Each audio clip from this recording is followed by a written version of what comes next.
choses que tout croyant doit connaître. Trois choses très importantes dans la vie de tout croyant.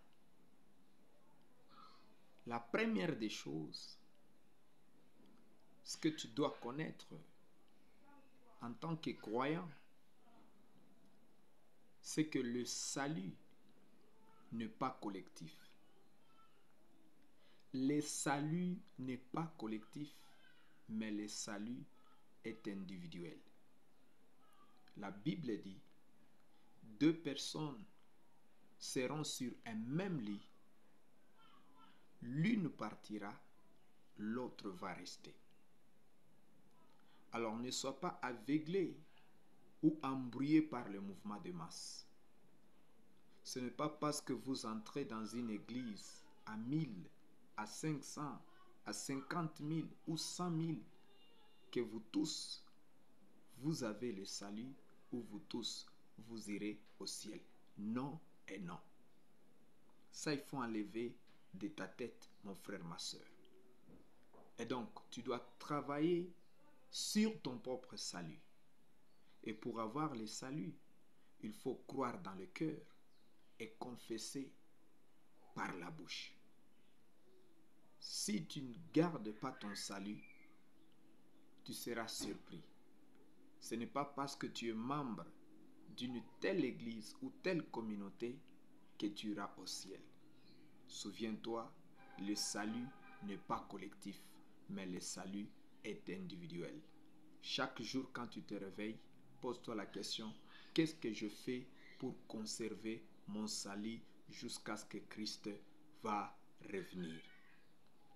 La deuxième des choses, ce que tu dois savoir en tant que croyant, c'est que l'onction n'est pas héréditaire ni sexuellement transmissible.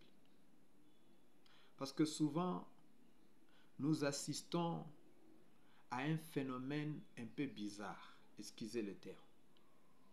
Nous voyons les enfants de serviteurs ou de servantes de Dieu vivre dans la loisivité, pensant que l'onction qui est sur leurs parents, ça va être automatiquement dans leur vie. C'est faux.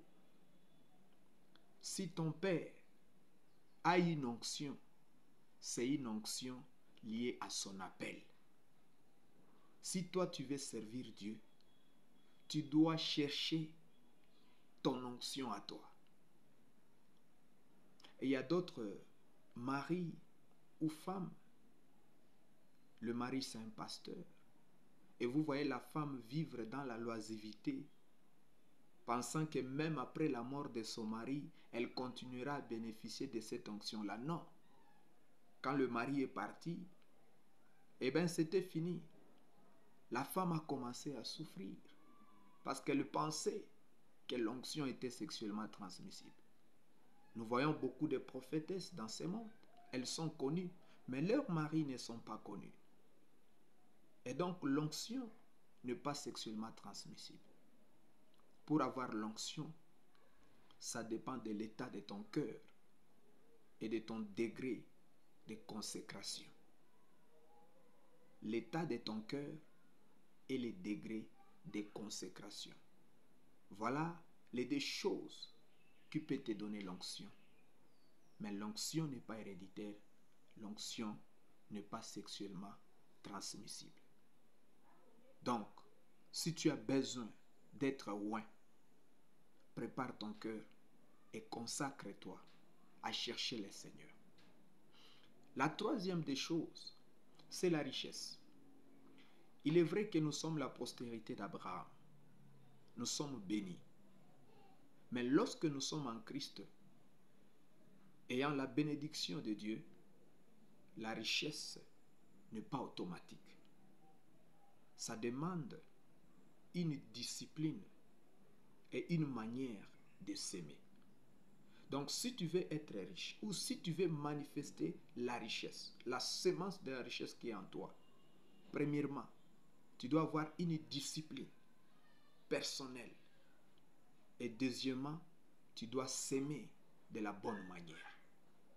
Une discipline personnelle, ce que tu dois travailler, si tu ne travailles pas, comment la bénédiction de Dieu peut-elle se manifester?